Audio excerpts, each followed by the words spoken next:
ಆಷಾಢ ತಿಂಗಳಿಗೆ ಬಹು ಮಹತ್ವ ನಮ್ಮ ತುಳುನಾಡಿನಲ್ಲಿ ಇದ್ದು ಅದರ ಆಚರಣೆ ಈಗಲೂ ನಡೆಯುತ್ತಿರುವುದು ನಮಗೆಲ್ಲರಿಗೂ ಹೆಮ್ಮೆ. ಅದನ್ನು ತಮಗೆ ತಿಳಿಸುವ ಪ್ರಯತ್ನ ಈ ಒಂದು ವಿಡಿಯೋದಲ್ಲಿ.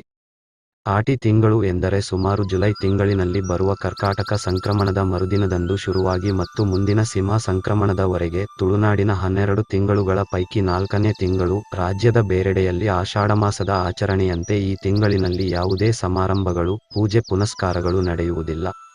ಹಿಂದೆಲ್ಲ ಆಟಿ ತಿಂಗಳಿನಲ್ಲಿ ಎಷ್ಟು ಮಳೆಯಾಗಿತ್ತು ಎಂದರೆ ಮೋಡಗಳಿಂದ ಪೂರ್ತಿ ಕತ್ತಲಾಗುತ್ತಿತ್ತು. ಮಳೆಗಾಲದಲ್ಲಿ ಹೆಚ್ಚು ಮಳೆಯಾಗುತ್ತಿದ್ದ ತಿಂಗಳು. ಈಗಿನ ಹಾಗೆ ಮಳೆ ಒಮ್ಮೆಲೇ ಬರುತ್ತಿರಲಿಲ್ಲ, ದಿನವಿಡೀ ಮಳೆ ಬರುತ್ತಿತ್ತು. ಸೂರ್ಯನ ಬೆಳಕು ಹೆಚ್ಚು ಕಾಲ ಸರಿಯಾಗಿ ಇರುತ್ತಿರಲಿಲ್ಲ, ಹಾಗಾಗಿ ರೋಗಗಳು ಹೆಚ್ಚುತ್ತಿದ್ದವು. ಅದಕ್ಕಾಗಿ ರೋಗ ನಿರೋಧಕ ಶಕ್ತಿಯನ್ನು ಹೆಚ್ಚಿಸಲು ವಿವಿಧ ಗಿಡ ಮೂಲಿಕೆಗಳನ್ನು, ಕಷಾಯಗಳನ್ನು ಕುಡಿಯುತ್ತಿದ್ದರು.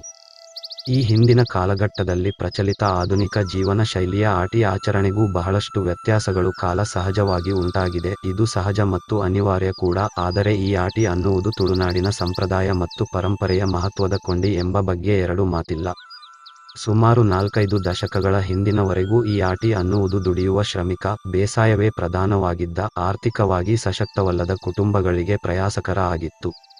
ಆಗ ತಾನೇ ಏಣಿಲು ಭತ್ತದ ಉಳುಮೆ ನಾಟಿ ಕಾರ್ಯ ಪೂರ್ಣಗೊಂಡು ನಿರ್ದಿಷ್ಟ ವರ್ಗಕ್ಕೆ ಆದಾಯ ಮೂಲವಿರಲಿಲ್ಲ. ಮಳೆಯ ಕಾರಣ ಎಲ್ಲೂ ದೂರ ಹೋಗುವಂತಿಲ್ಲ. ಸಿಕ್ಕಿದರೆ ಹಲಸು ಗೆಣಸು, ಒಂದೆಲಗ, ಅಮಟೆ ನುಗ್ಗೆಯೇ ಮೃಷ್ಟಾನ್ನ. ಹಾಗೆ ನೋಡಿದರೆ ಈ ತಿಂಗಳ ಕೆಲವು ಆಚರಣೆಗಳಿಗೂ ಇಲ್ಲಿನ ಪರಂಪರೆಗೂ ನಂಟಿದೆ. ಕೆರೆ, ಹಳ್ಳ, ಬಾವಿ, ನದಿಗಳಿಗೆ ನೀರು ಪ್ರವಾಹ ನುಗ್ಗಿ ಕೊಚ್ಚೆಯು ಸರಿದು ಹೋಗಿ ಮುಂದಿನ ಸೋಣಕ್ಕೆ ಶುದ್ಧ ಆಗುವುದೆಂಬ ನಂಬಿಕೆ. ಆಟಿ ತಿಂಗಳಿನ ವಿವಿಧ ಆಚರಣೆಗಳು. ಆಟಿ ಕಳಂಜ ಕುಣಿತ. ಆಟಿ ತಿಂಗಳು ಅಂದರೆ ಆಟಿ ಕಳೆಂಜನ ಆಗಮನ. ಧಾರ್ಮಿಕ ಆಚರಣೆಯ ಭಾವದಲ್ಲಿ ಜನಪದೀಯ ಪರಂಪರೆ. ಮನೆ ಮನೆಗಳಿಗೆ ತೆರಳುವ ಆಟಿ ಕಳೆಂಜ ತನ್ನ ದರ್ಶನವ ನೀಡಿ ಆಟಿ ತಿಂಗಳ ದೋಷಗಳನ್ನು ಕಳೆಯುವ ನಂಬಿಕೆ. ನಿರ್ದಿಷ್ಟ ಪರಂಪರೆಯ ತಲೆಮಾರಿನವರು ಪಾರಂಪರಿಕ ಕಳೆಂಜನ ವೇಷ ಧರಿಸಿ ಬರುತ್ತಾರೆ. ಆಟಿ ಕಳಂಜನ ವೇಷದಲ್ಲಿ ಸೊಂಟಕ್ಕೆ ತೆಂಗಿನ ತಿರಿ, ಕಾಲಿಗೆ ಗಗ್ಗರ, ಕೈಗೆ ಮೈಗೆ ಬಣ್ಣ, ಗಡ್ಡ ಮತ್ತು ಮೀಸೆ, ಅಡಿಕೆ ಹಾಳೆಯಿಂದ ಮಾಡಿದ ಮತ್ತು ಕಿಸಗಾರ ಹೂವಿನಿಂದ ಸಿಂಗರಿಸಿದ ಟೊಪ್ಪಿ ಇರುತ್ತದೆ. ಕೈಯಲ್ಲಿ ತಾಳೆಗರಿಯ ಛತ್ರಿ ಇರುತ್ತದೆ. ಜೊತೆಗೆ ಹಿಮ್ಮೇಳದಲ್ಲಿ ಇರುವವರು ತೆಂಬರೆ ಯೊಂದಿಗೆ ಪಾಡ್ದನ ಹೇಳಿಕೊಂಡು ಮನೆ ಮನೆಗೆ ಬರುತ್ತಾರೆ. ಇವರಿಗೆ ದವಸ ಧಾನ್ಯ, ತೆಂಗಿನಕಾಯಿ ನೀಡುತ್ತಾರೆ. ತುಳು ಪಾಡ್ದನಗಳ ಪ್ರಕಾರ ಆಟಿ ಕಳೆಂಜ ಬಂದು ರೋಗ ರುಜಿನಗಳನ್ನು ಕಡಿಮೆ ಮಾಡುತ್ತಾನೆ ಎಂಬ ನಂಬಿಕೆ. ಆಟಿ ಕಳೆಂಜದ ಚೈತನ್ಯವನ್ನು ಭೂಮಿಗೆ ತರುವ ಮೂಲಕ ಧಾರಾಕಾರ ಮಳೆಯಿಂದ ಮಾನವನನ್ನು ರಕ್ಷಿಸಲು ಪ್ರಕೃತಿಯೊಂದಿಗೆ ವ್ಯವಹರಿಸುವ ಜನಪದೀಯ ಮಾರ್ಗವಾಗಿದೆ. ಭೂಮಿ ತಾಯಿಯ ಮೇಲೆ ನಡೆಯುವ ಅನಿಷ್ಟವನ್ನು ಓಡಿಸಲು ಮತ್ತು ಸಮೃದ್ಧಿಯನ್ನು ತರಲು ನೃತ್ಯ ಮಾರ್ಗದ ಆಚರಣೆ ಆಗಿದೆ. ಎಲೆಗಳು ಮತ್ತು ಹೂವುಗಳಿಂದ ಮಾಡಿದ ಕಳೆಂಜದ ವೇಷಭೂಷಣಗಳು ಪರಿಸರ ಸ್ನೇಹಿ ಸಂದೇಶಯುತವಾಗಿರುವುದು ಗಮನಾರ್ಹ. ಶಿರಸ್ತ್ರಾಣ ಮತ್ತು ಬಣ್ಣ ಬಣ್ಣದ ಮುಖಗಳನ್ನು ಕಳೆಂಜನಿಗೆ ಕೇಪುಳದ ಕಾಂಡಗಳಿಂದ ತಯಾರಿಸಲಾಗುತ್ತದೆ. ಈಗ ಈ ಆಚರಣೆಯನ್ನು ನಗರ ಪ್ರದೇಶದಲ್ಲಿ ಕಾಣಲು ಸಾಧ್ಯವಿಲ್ಲ, ಆದರೆ ಹಳ್ಳಿಗಳಲ್ಲಿ ಈ ಆಚರಣೆ ಇವೆ. ಆಟಿದ ಅಗೆಲ್ ಕುಲ್ಲುನೆ. ಆಟಿ ತಿಂಗಳಿನಲ್ಲಿ ತುಳು ಜನಾಂಗದಲ್ಲಿ ಸತ್ತವರಿಗೆ ಬಡಿಸುವ ಕಾರ್ಯಕ್ರಮವನ್ನೇ ಅಗೆಲ್ ಕುಲ್ಲುನೆ ಎನ್ನುತ್ತಾರಂತೆ. ಅಗಲಿದ ಹಿರಿಯರನ್ನು ನೆನಪಿಸುವ ಕೌಟುಂಬಿಕ ಕಾರ್ಯವು ಆಟಿಯ ವಿಶೇಷ. ಇದಕ್ಕೆ ಕೋಳಿ ಪದಾರ್ಥ, ಚೇಟ್ಲ ಪದಾರ್ಥ ಮಾಡುತ್ತಾರೆ. ಇದು ರಾತ್ರಿ ಕುಟುಂಬದ ಸದಸ್ಯರು ನಡೆಸುವ ಆಚರಣೆ. ಈ ಮೂಲಕ ಆ ಕುಟುಂಬದ ಸಾಗಿ ಬಂದ ಹಾದಿಯ ವಿವರಗಳು ಈಗಿನ ತಲೆಮಾರಿನ ಎಳೆಯರಿಗೆ ದೊರೆಯುವಂತಾಗಲು ಸಾಧ್ಯ. ಆಟಿ ಕುಲ್ಲುನೆ. ಆಟಿ ಕುಲ್ಲುನು ಎಂಬುದು ತುಳುನಾಡಿನ ಆಟಿ ತಿಂಗಳ ಅನನ್ಯ ಪರಂಪರೆ. ಆಟಿ ತಿಂಗಳಿನಲ್ಲಿ ಮದುವೆಯಾದ ದಂಪತಿ ತಮ್ಮ ಹಿರಿಯರಲ್ಲಿಗೆ ಹೋಗಿ ಅವರ ಆಶೀರ್ವಾದ ತೆಗೆದುಕೊಂಡು ಬರುವ ಈ ಆಚರಣೆಗೆ ಆಟಿ ಕುಲ್ಲುನೆ ಎನ್ನುತ್ತಾರೆ. ನಿರ್ದಿಷ್ಟ ಕುಟುಂಬಕ್ಕೆ ವಿವಾಹವಾಗಿ ಬಂದವಳು ತನ್ನ ತವರು ಮನೆಗೆ ತೆರಳಿ ಅಲ್ಲಿ 1 ತಿಂಗಳು ಇರುವುದು ಹಿಂದಿನ ಸಂಪ್ರದಾಯ. ಮಳೆಗಾಲ ಆರಂಭದ ಬೇಸಾಯ ಇತ್ಯಾದಿ ಕಾರ್ಯಗಳ ದಣಿವಿನ ಬಳಿಕ ತಾಯಿ ಮನೆಯಲ್ಲಿ ಒಂದಿಷ್ಟು ವಿಶ್ರಾಂತಿ ಇದರ ಆಶಯವಾಗಿದ್ದಿರಬಹುದು. ಆದರೆ ಈಗ ಈ ಪದ್ಧತಿ ವಸ್ತುಶಃ ಅಸ್ತಿತ್ವದಲ್ಲಿಲ್ಲ.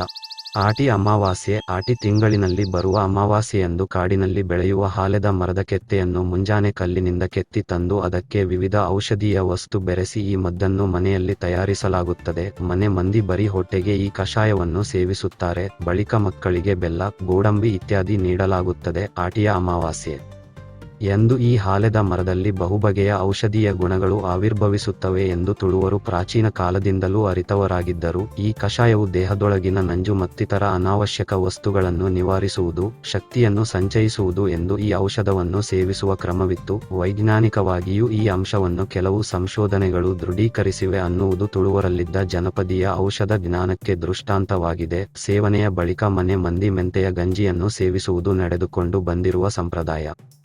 ಆಟಿಯ ಅಮಾವಾಸ್ಯೆಯನ್ನು ತುಳುವರು ಬಹಳ ಬದ್ಧತೆಯಿಂದ ಎದುರು ನೋಡುತ್ತಾರೆ. ಅಂದು ಆಟಿಯ ಮದ್ದು ಸೇವನೆಯು ಅನಾದಿ ಕಾಲದಿಂದಲೂ ನಡೆದುಕೊಂಡು ಬಂದಿದೆ. ನಾಗರ ಪಂಚಮಿ ಎಲ್ಲರಿಗೂ ತಿಳಿದಿದೆ. ಇದು ಆಟಿ ತಿಂಗಳಿನಲ್ಲಿಯೇ ಬರುತ್ತದೆ. ಹೀಗೆ ಬಗೆ ಬಗೆಯ ವಿಶೇಷಗಳು ಆಟಿ ತಿಂಗಳಲ್ಲಿ ಈ ಪ್ರದೇಶದಲ್ಲಿ ಕಂಡು ಬಂದರೆ ಈ ತಿಂಗಳಲ್ಲಿ ಶುಭ ಕಾರ್ಯಗಳು ನಡೆಯುವುದಿಲ್ಲ. ಮದುವೆ, ಔತಣ, ಹಬ್ಬ, ಉತ್ಸವ ಇತ್ಯಾದಿಗಳಿಗೆ ಈ ಒಂದು ತಿಂಗಳ ಮಟ್ಟಿಗೆ ವಿರಾಮವೇ ಸರಿ. ಮಳೆಯ ಕಾರಣದಿಂದ ಓಡಾಟ ಕಷ್ಟ. ಒಂದು ಕಾಲದಲ್ಲಿ ಸಾರಿಗೆ ಸಂಪರ್ಕ ಇಲ್ಲದ ಸಂದರ್ಭದಲ್ಲಿ ಸೇತುವೆ ಇತ್ಯಾದಿ ಸೌಲಭ್ಯಗಳಿಲ್ಲದ ಕಾಲಘಟ್ಟದಲ್ಲಿ ಒಂದೆಡೆಯಿಂದ ಇನ್ನೊಂದೆಡೆಗೆ ಓಡಾಟ ಅಪಾಯಕಾರಿ ಎಂಬ ದೃಷ್ಟಿಯಲ್ಲಿ ಇದು ಮುಂಜಾಗ್ರತೆಯ ಪರಿಕಲ್ಪನೆಯೂ ಆಗಿರಬಹುದು. ಅಂದಹಾಗೆ ಆಟಿ ತಿಂಗಳ ಕೆಲವು ಖಾದ್ಯಗಳ ವಿವರ ಹೀಗಿದೆ. ಹಲಸಿನ ಹಪ್ಪಳ, ಹಲಸಿನ ಮಾಂಬಳ, ಹಲಸಿನ ಗಟ್ಟಿ, ಹಲಸಿನ ದೋಸೆ, ಹಲಸಿನ ಗಾರಿಗೆ, ಸಾಂತಾಣಿ, ರಚ್ಚೆಯ ಸೋಂಟೆ, ಮಾವಿನ ರಸಾಯನ, ಮಾಂಬಳ ಚಟ್ನಿ, ಒಂದೆಲಗ ಚಟ್ನಿ, ನುಗ್ಗೆ ಸೊಪ್ಪಿನ ಅಂಬಡೆ, ಹರಿವೆ ಸೊಪ್ಪಿನ ಅಂಬಡೆ, ಕಣಿಲೆ ತಂಬುಳಿ, ನೆಲ್ಲಿ ತಂಬುಳಿ, ಪೇರಳೆ ತಂಬುಳಿ, ಶುಂಠಿ ತಂಬುಳಿ, ಕೂಲ್ಕೊಟೆ, ಕೆಸುವಿನ ಮತ್ತು ತದ್ರೂಪಿ ಎಲೆಗಳ ಪತ್ರೊಡೆ, ಉದ್ದಿನ ಹಪ್ಪಳ, ಮೂಡೆ, ಅರಸಿನ ಎಲೆಯ ಕಡುಬು, ಹಲಸಿನ ಕಡುಬು, ಪತ್ರೋಡೆ, ಕೆಸುವಿನ ಚಟ್ನಿ, ಮಾವಿನಕಾಯಿ ಚಟ್ನಿ, ಹುರುಳಿ ಸಾರು, ಸೌತೆ ಹೆಸರುಕಾಳು ಗಸಿ, ಪಚ್ಚೀರ್ ಪಲ್ಯ, ಹಲಸಿನ ಮುಳ್ಕು, ಕಣಲೆ ಕಡ್ಲೆ, ತೇವು ಹೆಸರುಕಾಳು ಗಸಿ, ಪಜಕಾಯಿ ಚಟ್ನಿ, ಮಾವಿನ ಹಣ್ಣಿನ ಮೆಣಸ್ಕಾಯಿಯ ರುಚಿ, ಅರಿಶಿನ ಎಲೆಯಲ್ಲಿ ತಯಾರಾದ ತಿಂಡಿ, ಹಪ್ಪಳ, ಕಡ್ಲೆ ಬೇಳೆ ಪಾಯಸ, ಎಳೆ ಬಿದಿರಿನ ಉಪ್ಪಿನಕಾಯಿ ಈ ಆಟಿ ತಿಂಗಳಲ್ಲಿ ತಯಾರಾಗುವ ವಿಶೇಷ ತಿನಿಸುಗಳು.